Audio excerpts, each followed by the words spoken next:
এখন আমি পেঁয়াজ আদা রসুন বাটাটি দিয়ে দিচ্ছি।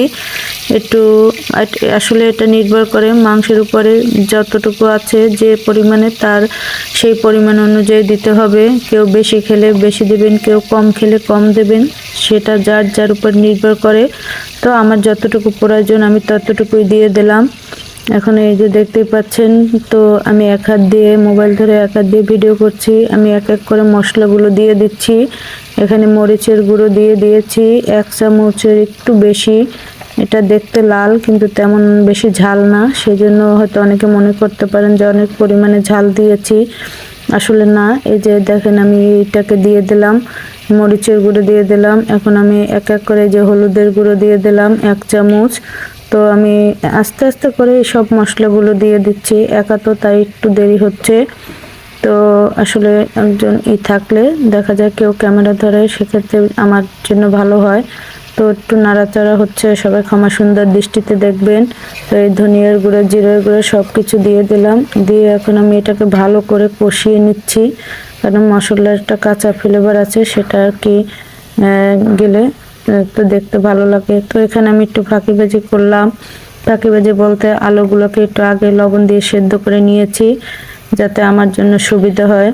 তো ছিলতে এত কষ্ট কেয়ার করে, তো আমি আলুগুলো দিয়ে দিলাম। দেখতে একদম ছোট ডিমের মতো লাগছে, নতুন আলু তো ছোট ছোট, দেখতে খুব ভালোই লাগছে, আর খেতেও অনেক স্বাদ হয়েছে। তো ভিডিওটা আগে করেছিলাম, সেজন্য বললাম আর কি, খেতে খুব স্বাদ হয়েছে। আমার ছেলে মেয়ের তো খুবই পছন্দ মায়ের হাতের রান্না। তো এখন মাংসগুলো দিয়ে দিলাম, দিয়ে এটাকে ভালো করে কষিয়ে নিলাম, কারণ মাংসটা মশলার সাথে ভালো করে মিক্সড করে তারপরে মিক্সড করতে হবে, যেন সব মশলাগুলো মাংসের সব মাংসের সাথে একদম সুন্দর করে মিশে যায়। অনেকে আবার দেখা যায় হাতে মাখিয়ে একসাথে বসিয়ে দেয়, তা আমরা তো বাঙালি, একটু কষিয়ে একটু রান্না খেতে মজা পাই। তো এখানে আমি আলাদা কড়াইতে পানি গরম করে নিয়েছি, এটার সাথে দেব। তো কি সুন্দর একটা কালার আসছে, দেখতেই পারছেন। আর মাশাআল্লাহ খেতেও খুব মজা হয়েছে, সবাই খুব তৃপ্তি সহকারে খেয়েছে রান্নাটি। তো একটা মেয়ে মানুষের কষ্টটা তখনই সার্থক হয় যখন সবাই খাওয়ার পর বলে রান্নাটা ভালো হয়েছে, তখন কিন্তু আসলেই খুব ভালো লাগে, তখন মন চায় যে আর একটু রান্না বান্না করি।